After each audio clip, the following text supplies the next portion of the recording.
natural materials. I am in love with wood in all natural colors. Fresh flowers are divine. Oh my God. Gemstones, metals, cotton throws, and table runners. Linen napkins and copper in the kitchen, water fountains, fabrics in the bedroom and bathroom, so on and so on. We are definitely going to talk more about this in later videos. First, I'll show you some decor themes that invite natural materials right into your home.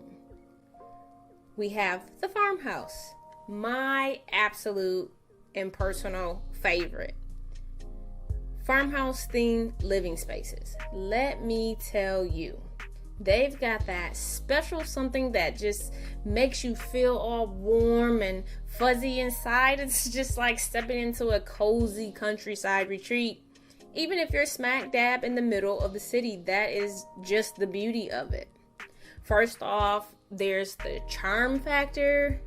Just think weathered wood accents, rustic finishes, and those adorable little touches like mason jars and distressed furniture.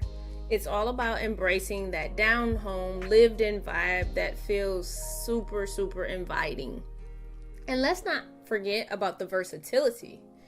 You can go for a more rustic country look with lots of vintage stuff, or you can keep it modern and chic with clean lines and neutral colors. It's all about mixing and matching just to create a space that feels uniquely you. Thank you for being here today. Take care and be well.